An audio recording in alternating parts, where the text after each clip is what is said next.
Hi folks, it's Andy and welcome to the first Kendo rant of 2024.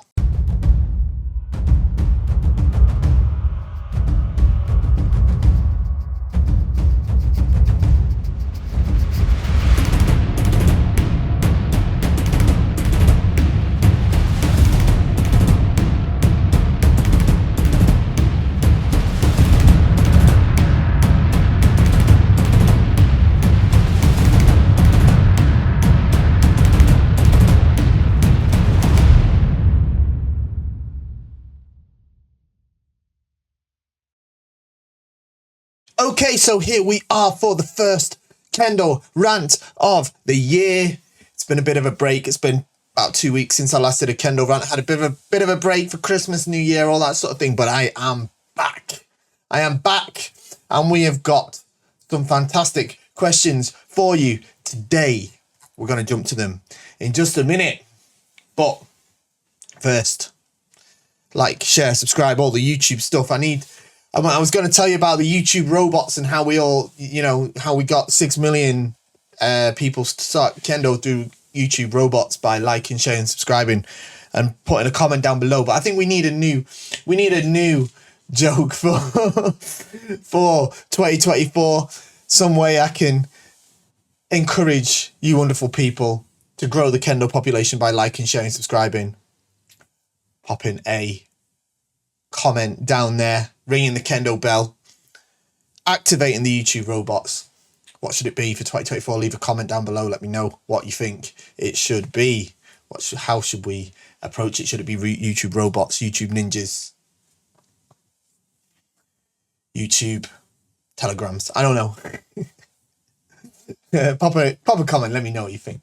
Okay, but before we get to the meat potatoes of this episode, the most important thing is you support the channel by shopping at KendoStar.com. KendoStar.com is the best Kendo equipment website in the history of the universe and of all existence. Now, of course, I would say that because I own the place, but everybody agrees with me. We're the highest rated. We've got the best kit, best service. You're going to come and shop with us anyway. I know there's sort of pretenders popping up left, right and centre. You're probably going to see even more of that going forward, because they all look at what we do and how well we do it, and they all want to try and copy us, but they can't, because there's only one real deal, and that is KendoStar.com. We're the best. Shop at the best. Get the best equipment, best service at KendoStar.com, and you support the channel as well. Everyone's a winner, baby. That's the truth, as the ancient Japanese proverb goes. Okay, let's get to these questions. First one. Got a tough question for you today. How would you suggest dealing with seniors bullying and beating up those new to full burger? Okay. When would you jump in or call Yame if one was getting a hiding? Not asking for a friend. I had my first few sparring sessions with seniors. One was great and thrilling. The other got me against the wall, struck me again and again in the head, including in the poorly protected parts. Surely that's not cricket, no. As I was going down, barged me around, and after I got a clean feint to the kote, no fumikomi though, of course he hit me extremely hard on the wrist, still bruised there and elsewhere 3 days later. Oh dear. We talked, he apologised, and well, and we will see how it goes. But I suspect he will show off on other beginners soon, especially if they manage to trick and actually hit him. Been reading around on this, but wanting to hear your take. Okay, so, right. First off, anyone who beats up on newer people, don't do that. That's dumb. That's not Kendo. That doesn't make you cool, doesn't make you big, doesn't make you strong. Just makes you a bit of a div. To be honest, don't do that. All right, it's not cool. Like this question says, it's not cricket. It's not Kendo either. So don't do it, right?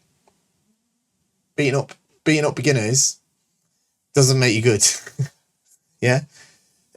Excuse me. And when, if they manage to hit you or touch your ball with their shinai, doesn't mean that you need to get your revenge. So if you're someone that does that, don't. All right? Don't. Because the thing is, It's always a bigger fish, you know what I mean? Tell you that. But it's hard to say exactly what's happened without seeing it myself. Because what I have seen, and I'm not saying this is all the case, but what I have seen, I'm not dismissing this in any way, right? As I've said very, very clearly, I think it's bang out of order if someone does that, right? If somebody's like bullying or beating up on someone who's newer, right? That is absolutely out of order. And if I saw that happening in my dojo, I'd be straight on it, you know, stop that. And I'd be very clear about how that's not acceptable and doesn't happen, right? But I've also seen the opposite, not the opposite, but the other side of this, where it depends what a senior is, but where, you know, one person who might be more experienced than the other hits the beginner not necessarily on intentionally. Maybe they're not as senior. They might be senior to the beginner, but they're also maybe sort of a relative beginner themselves, right? And they may be getting a bit carried away with the excitement of the keiko as well, trying to have fun, trying to enjoy. And sometimes they might hit in a place that's not protected or a bit too hard than they should, you know, because they're not super experienced either. And it's not necessarily intentional or done in a way to kind of hurt the other person. Now, in that case, it still needs to be addressed. It needs to be addressed, absolutely.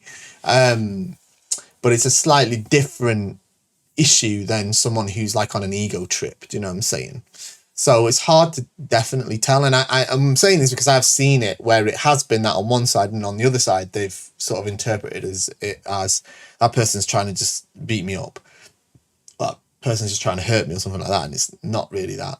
And the other thing is as well is when you're new to wearing the borgo, you're not necessarily always used to receiving the strikes, right? You've been dishing them out for a while, but you're not really used to it. And sometimes it doesn't necessarily hurt more. Well, I mean, yeah, I mean, sometimes it can involve being a little bit more painful than you were expecting or was used to. So, you know,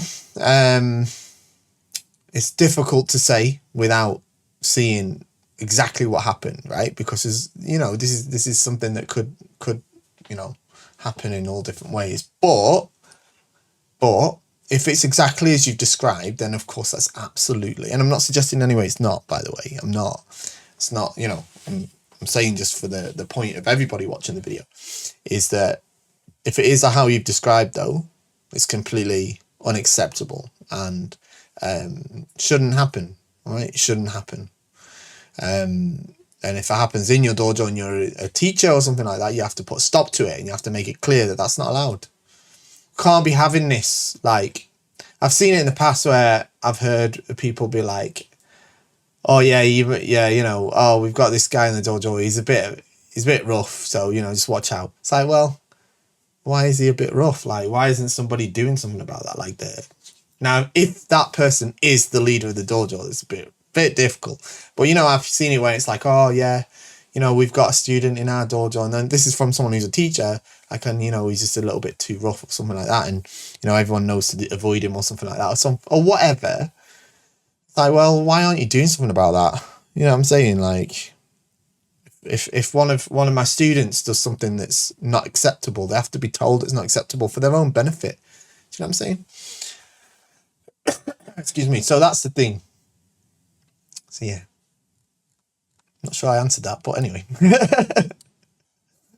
Recently I was given a shinai from Japan as a gift. I have no plan to use that new shinai yet. What's the best way to keep a new shinai in take for a while? You mean just keep it for, okay. I do live in a very hot and humid climate all year round. Should I even take it out of the plastic bag, oil it up a bit, or just leave it alone? It's up to you, really. You could, what I'd probably do, I mean, how long is it going to be before you use it? Depends, really. It's going to be like a few months. I'd just give it an oil in, put it back in the bag, and leave it till you're ready to use it. It should be all right. And then maybe if it's been a while, give it an oil before you use it again. Before you actually use it. You know what I mean? If it's like 2 or 3 months, it'd be all right. Well, if you're talking like, oh, I'm going to use it for like 3 years, then maybe occasionally you'd want to get it out and give it a bit of an oil in as well. Especially in quite a humid climate, it shouldn't be too bad. Shouldn't be too bad. You know, I think that'll be fine. Hi, Fish Sensei. I'm starting Kendo again. Great. I haven't trained for 6 or so years. Okay, my first class is this week. Do you have any advice for my first day? Thanks. Well, it's hard to say, obviously, depending on, like, you know, you say you trained 6 years ago, but I don't really know what your experience was up to that point. Do you know what I mean? Like, so, but I just go with a dead open mind. Go and watch some of the videos I've put out, like, you know, Zero to Shodan, stuff like that. Might give you a bit of a refresher. And then just go with an open mind and follow whatever the teacher says. Do what they say. There's probably stuff that might have changed slightly in the last 6 years. The rules of Kendo have changed a bit, for example. So, you know, it's worth just have an open mind. Approach it from the point of view as if you were just starting again. You know, and then it depends, of course. You know, if you're telling me like, oh, well, I got to 3rd Dan and then I had 6 years off, then obviously it's not like going back as a total beginner if you do that, you know. You know, people do that all the time. In Japan especially, you know, there's people that like, they'll get to 4th Dan, take 10 years off and then come back and still know how to do Kendo.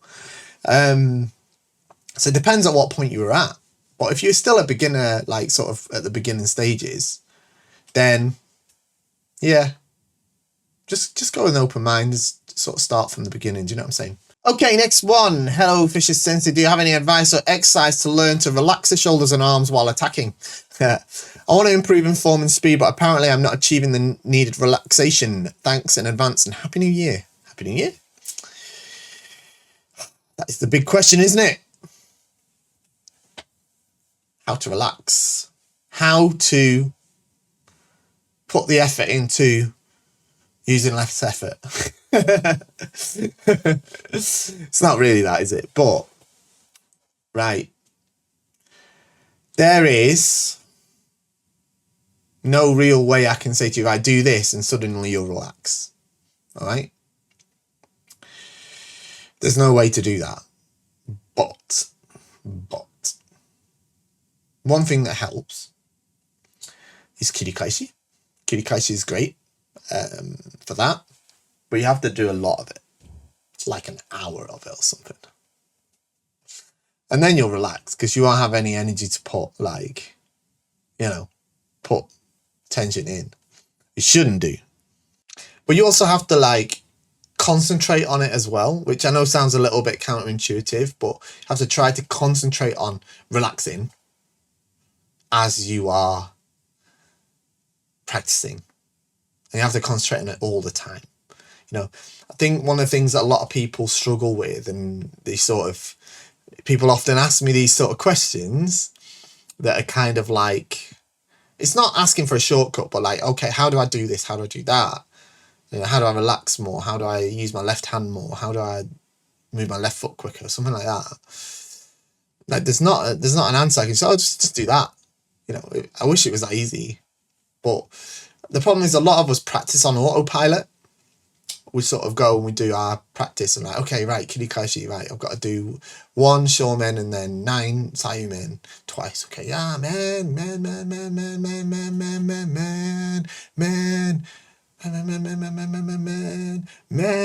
okay, did it, right, next one, right? And you kind of you just do it like on autopilot.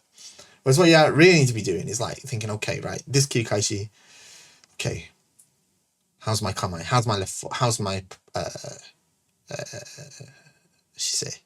posture? How do I, you know, am I taking the center? Okay, good, semi, bam. Okay, right, am I relaxing? Well, I need to, right? My shoulders relaxed. Swinging the left arm, bam, man. Okay, right, relax these arms, man, relax more. Always thinking it, bam. That wasn't good enough, try harder, say, man. Try and relax. Always thinking. You have to always be doing that. So that it becomes normal.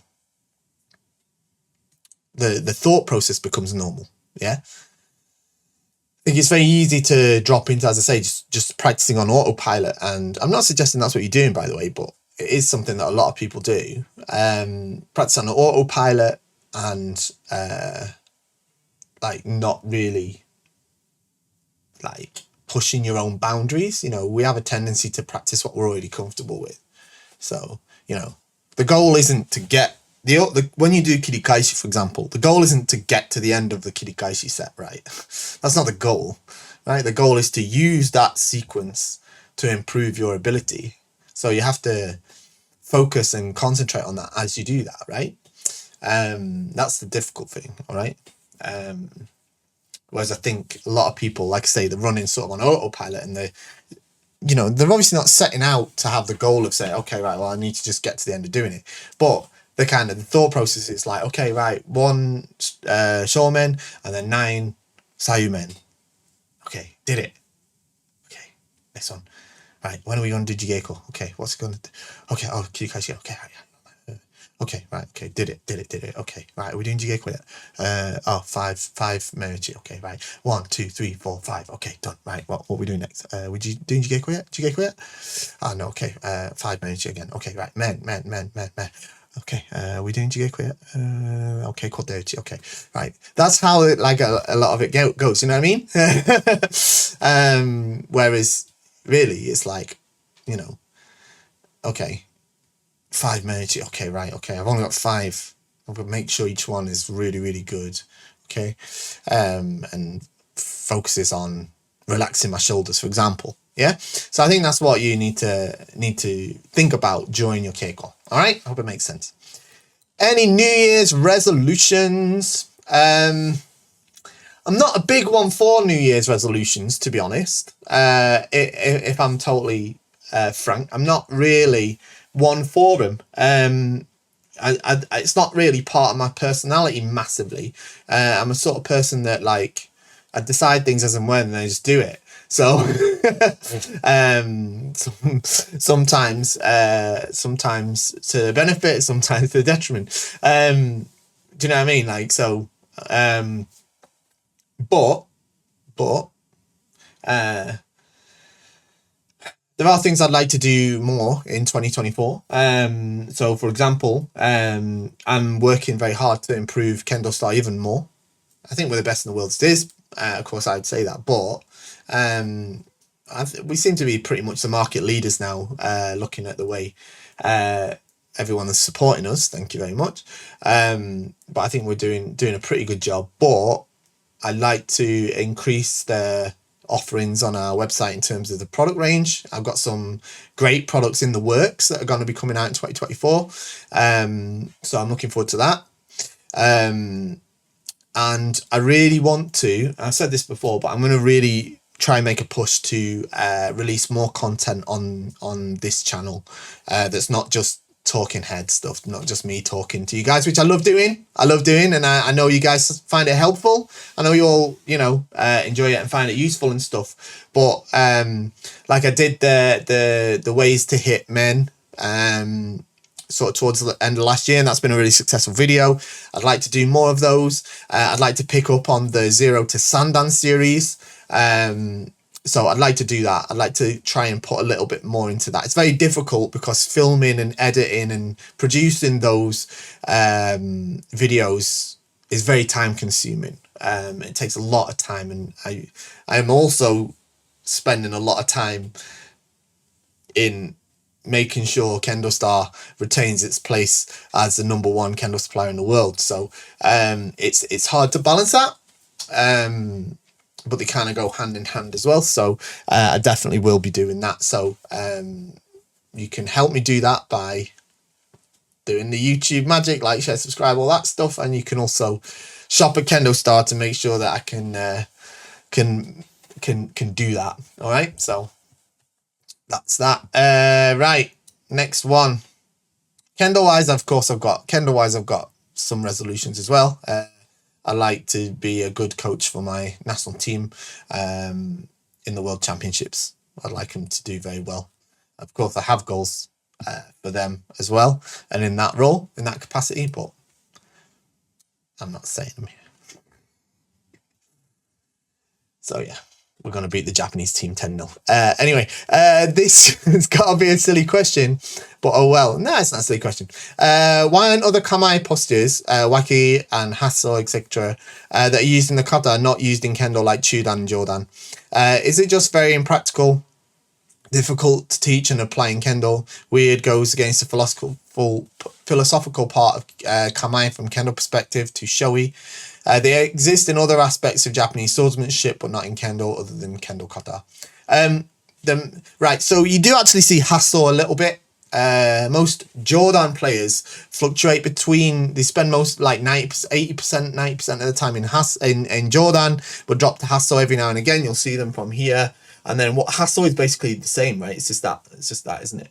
It's just that. Yeah. So you'll see them a lot. Yeah. So hasso isn't completely obsolete.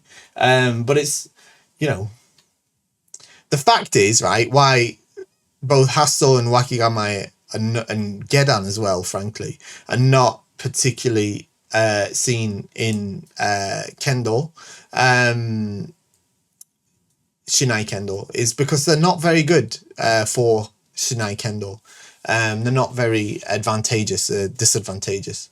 You have much more advantage from chudan, actually. Jodan is,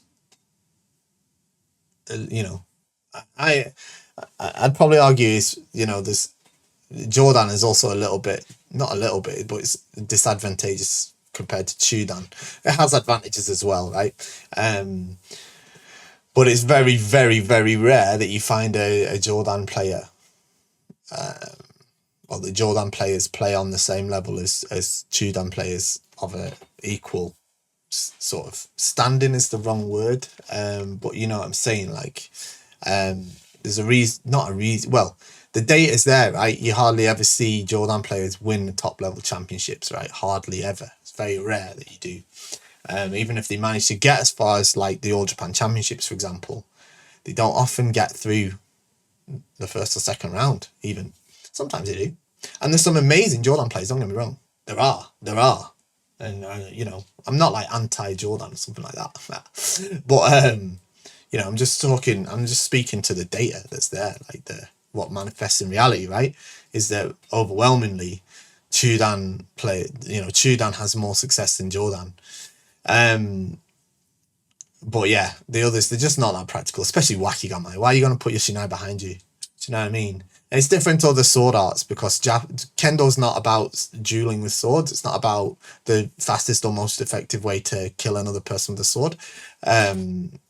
Kendo's not about that. So,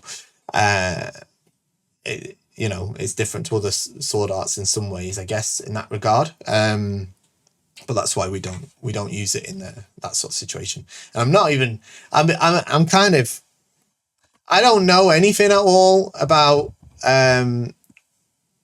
any art other than kendo. I really don't. But I have to say I do have a sort of slight bit of skepticism that wakigamae is a decent kamae. Like in a real sword fight. The last thing I want to do is point the sword away from the other guy. But you know, maybe I'm wrong. Maybe I'm wrong. You know, I don't know. You know, if I got a massive sword, I'm hiding it. Like they always say that's what the kata is. And some people say that's not what it's about. I don't really know. But, you know, I don't know. I'm not sure. I'm a bit skeptical on that one. But we'll never know. We'll never know. So you can tell me how wrong I am all you want, but we'll never know. So anyway, next one. Someone's going to dress up in that, what is it, like Hema, something. The European martial arts one where they wear all the armor and fight with the real swords thing. And sort of use that to prove me wrong, maybe. Hello, Fish Sensei. Quick question here. Do you have any exercise to recommend or specific Tenuichi approach to katate, left hand only? I mean, thanks in advance. So, how to improve your katate waza? It's suddenly got super dark in here. I think the sun is shining through the window and it's messing with the camera exposure. Sorry about that. I am not filming from a cave. Yes, I am. It's the Bat Cave. Anyway, the Kendo Cave. Look, it's a lot like the other stuff that I said about the relaxing stuff and what have you. The thing about kata de waza is you need strength in your left arm and grip. All right, so suburi is the way to fix this, get it better. Suburi, 2-hand suburi and 1-hand suburi. Do kata te suburi, all right? Do kata te suburi 1,000,000 times. All right, try to do that. And then another thing you can do is like, you know those little gripper things that were like dead popular in like 1987? Those they've got the little curled like steel rod. It's like, or whatever it is, the little, and it comes down his finger, and then they've got the plastic handles, and you squeeze them. Grip trainer. Is it called a grip trainer? I don't know. Like, but those things. I just remember like in the 80s they were like a thing. Not seen one in years. Anyway, one of those in your left hand, not your right hand. Yeah. Don't gift that, right? They can help too, because anything that helps with your wrist and forearm strength is going to help you be able to do that better. All right, and then you need to concentrate on it during your practice. Like I said, don't just go through the motions. You need to be constantly analyzing and concentrating on improving the bits you want to improve when you do your keiko. Okay.